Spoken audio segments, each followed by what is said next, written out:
Peter and members of Flag Australia and myself are hearing on a regular basis about the pressure that our farmers and food producers are under. But let me just make the point that these policies come from a faraway place. And you're going to have to bear with me now for a few minutes while I read my speech, and I will read it because otherwise I'll be up here for hours. I get a bit carried away with this, so I've contained it to as smaller speech as I can do. But we are in trouble, and we all need to pull together on this.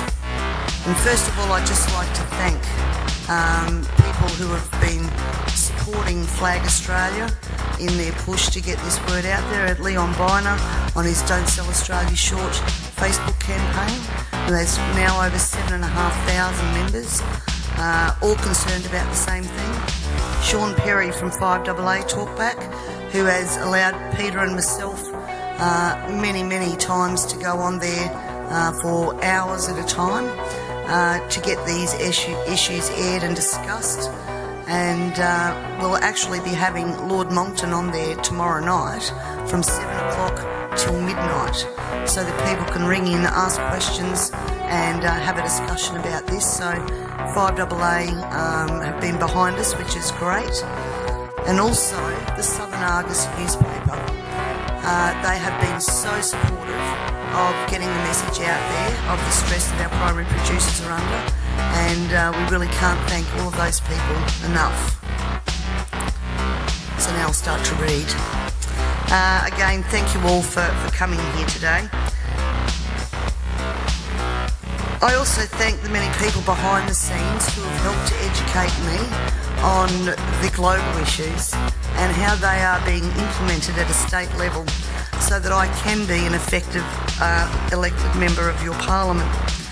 And while I'm speaking to you today, I'm going to quote a number of people from various influential positions on the international stage, and I'll leave it with you to make up your mind if you want to continue to head in the direction that we're going.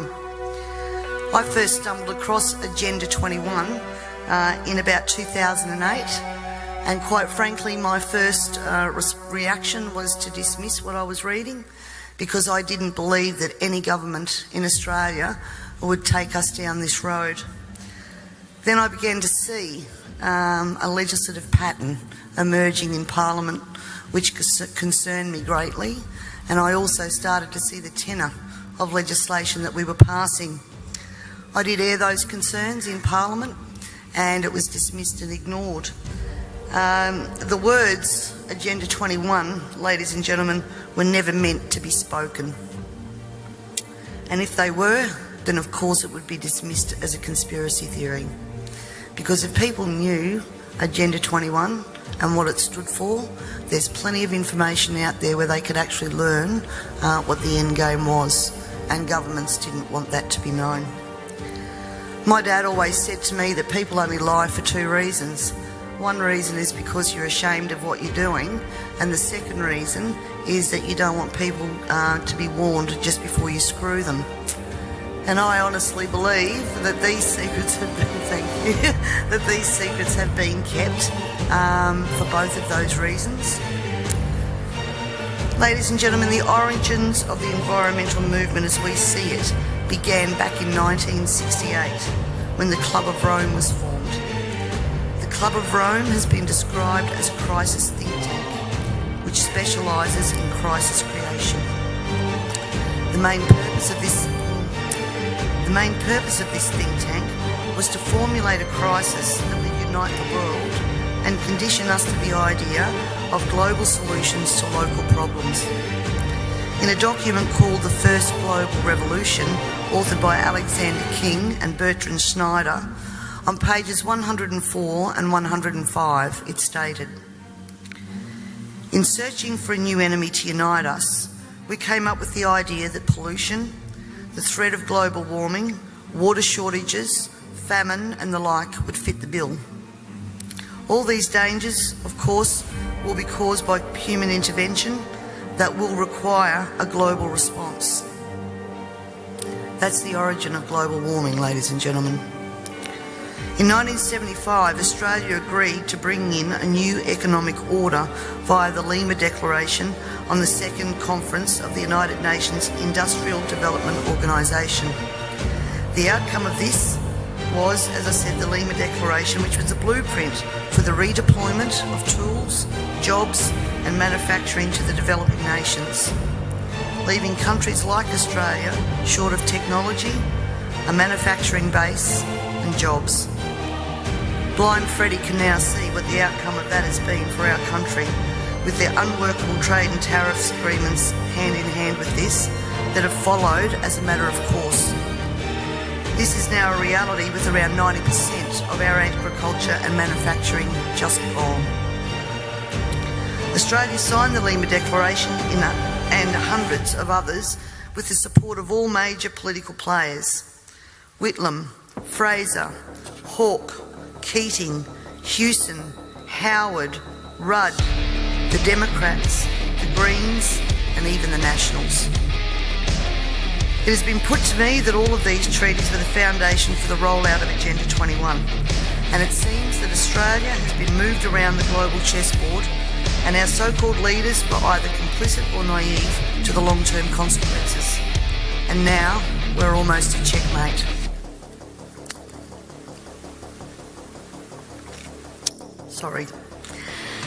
In 1992, former President of the United States, George Bush Sr. said, "Effective execution of Agenda 21 will require a profound reorientation of human society, unlike anything the world has ever experienced. A major shift in the priorities of both governments and individuals, and an unprecedented redeployment of human and financial resources. This shift will demand that a concern for the environmental consequences of every human action will be integrated into individual and collective decision-making at every level." Cutting through the code, I want everyone to consider what the words "profound reorientation of all human society" and "unprecedented redeployment of human and financial resources" actually means. For everyone here tonight not familiar with Agenda 21, I would suggest that this is the beginning of your learning curve, not the end. In 1992, Maurice Strong, Secretary General of the UN Earth Summit and member of the Club of Rome, said, "It is clear that current lifestyles and consumption patterns of the affluent middle class, involving high meat intake, consumption of large amounts of frozen and convenience foods, use of fossil fuels, ownership of motor vehicles, small electrical appliances, home and workplace air conditioning, and suburban housing are not sustainable." Put those statements together with the previous one, and it must become clear that Agenda 21 is about controlling every aspect of our lives: how we eat, what we eat, how much we eat, how we move around, food production, the amount of food, and where we even live. Dixie Ray, former Washington State Governor and Assistant Secretary for Oceans and International Environmental and Scientific Affairs, stated, "Agenda 21 seeks to establish a mechanism for transferring the wealth from citizens to the third world. Fear of environmental crisis would be used to create a world government and UN central direction." From a report in the 1976 UN's Habitat I conference, land cannot be treated as an ordinary asset, controlled by individuals and subject to the pressures and inefficiencies of the market. Private land ownership is also a principal instrument of accumulation and concentration of wealth, therefore contributes to social injustice. In other words, ladies and gentlemen, if you work hard and you exercise good financial management and invest in property, you are contributing to social injustice. In a report from the President's Council on Sustainable Development, we need a new collaborative decision process that leads to better decisions, more rapid change, and more sensible use of human, natural and financial resources in achieving our goals, and at the same time Harvey Reuven, Vice Chair of the Wildlands Project, says individual rights will have to take a back seat to the collective. J. Gary Lawrence, advisor to President Clinton's Council on Sustainable Development. Participating in a UN advocated planning process would very likely bring out many of the conspiracy fixated groups and individuals in our society, and here we are.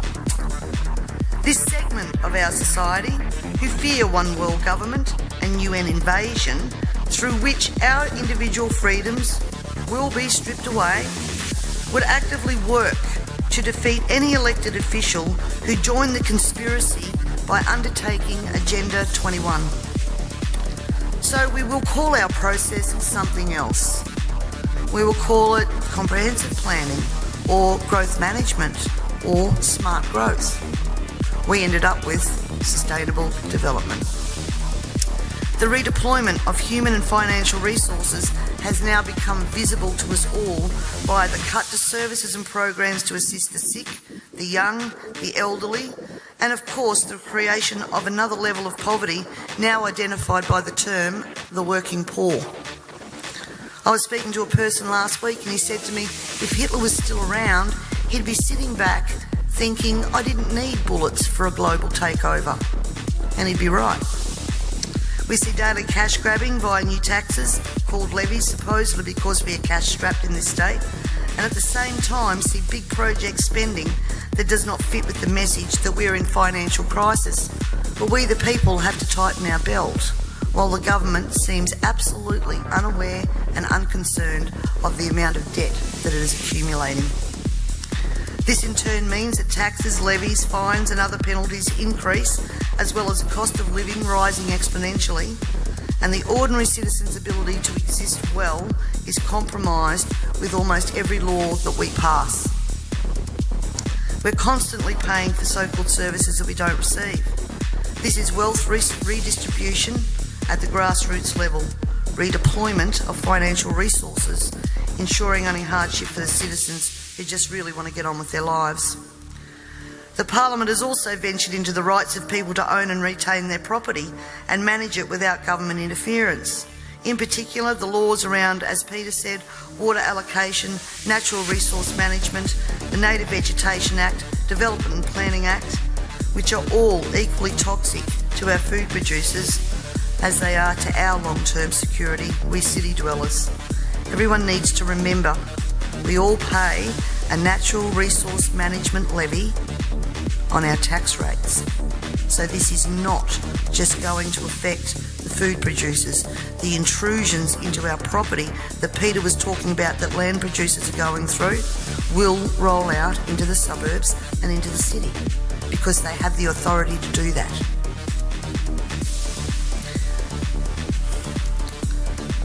We all have already fiddled in Parliament with land titles of people in rural areas, and I'm talking about the Barossa and McLaren Vale legislation that passed, and the buzzwords used to justify that was heritage status. At the same time that our right to own and manage our land, have access to water, produce adequate food to ensure that our only option is not to consume often toxic and substandard food from places like China, this government has been working overtime to take away our rights to common law through many pieces of legislation. Common law is what guarantees us an ability to correct injustices. This coming year, I promise you, you will also hear debate over a number of pieces of legislation that will further erode our common law rights. And you have to get behind me on this, ladies and gentlemen, to stop this from going through. As Agenda 21 became more and more apparent to me, I began using the line in Parliament that government was now declaring war on its own citizens. And that goes back as far as 2008. This, of course, led me to being labelled a conspiracy theorist. But here we are now, openly talking about Agenda 21 and the ramifications we will see in a short period of time if this is not stopped in its tracks. Let me just say that I often hear we cannot stop what is happening. Two-party preferred system, vote Labor, vote Liberal, what does it matter? And in fact, That's probably true for the House of Assembly because that's where government's formed. But ladies and gentlemen, here in South Australia we have the Legislative Council, the House of Review. And my friends, that is where the true power does lie. And the last thing that governments want you to understand is that no matter who is in power, the Legislative Council is there for checks and balances. And when the Legislative Council isn't overly influenced by the major parties, legislation can be blocked.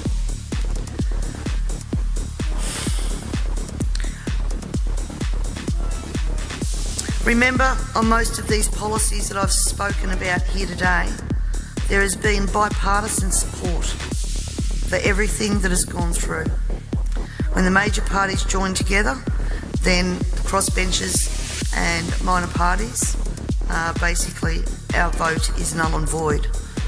The way to avoid that is to make sure that when the major parties do join together, they don't have the numbers. For way too long now, we the people have been asleep at the wheel, and it is time to wake up and participate in the democratic process. And to do that, you need to understand the parliamentary and political system that you are trying to rein in. In 1972, the Club of Rome published the alarmist Limits to Growth document, warning of worldwide overpopulation, the need for sustainable development.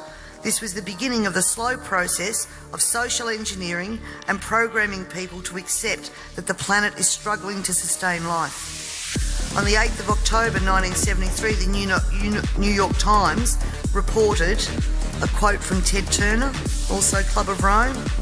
The social experiment in China under Chairman Mao's leadership is one of the most important and successful in human history. In 1987, Mikhail Gorbachev, also a member of Club of Rome, said, "We are moving toward a new world order, the world of communism, and we shall never turn off that road." He also quoted in 1996 Monetary and Economic Review on page 5, "The environmental crisis will be the international disaster that will unlock the new world order, one world government." In 1992 came the Earth Summit, which produced the document called the Earth Charter. This document was co-written by Maurice Strong, long-time globalist, elitist, member of Club of Rome, and Mikhail Gorbachev. Both Strong and Gorbachev stated that it was hoped that this document would be adopted as the new 10 Commandments, with environmentalism as the new one world religion. Out of this summit came Agenda 21. Ted Turner, who was also a member of the Club of Rome, was quoted as saying in 1996, "The total population of 250 to 300 million people is ideal. That means a reduction of 95% from present levels would be even more ideal. Anyone who abhors the China one-child policy is simply a dum-dum." In 1998, the Baltimore Sun reported on July the 7th, most of Ted Turner's first donation to the UN of $22 million went to programs that seek to stall population. Another goal of the depopulation process is that the upcoming generation will submit to sterilisation to save Mother Earth. Ladies and gentlemen, everything I've said here tonight can be verified by document searches, and it is now time for us all to take off our blinkers and encourage our neighbours to take off their blinkers. And it's also time for you to demand that every person you elect fully understands this policy that is being rolled out via local, state and federal government at a concerning rate. We're not talking about decades, we're talking about only years before this is fully implemented. And every day another law is passed, is introduced to produce the end game of Agenda 21 being fully implemented. So the question that Lord Monckton asks, carbon tax, climate change and Agenda 21, can democracy survive all three? Needs to be answered, and answered now. And you need to find out from your elected members what they know of Agenda 21, and if they don't know it, educate them. And if they don't know it, then push them to understand what they are voting on in Parliament, because this is crossroads. I thank you all very much for your time and for your attention, and I would now like to take the opportunity to introduce Lord Christopher Monckton. Thank you.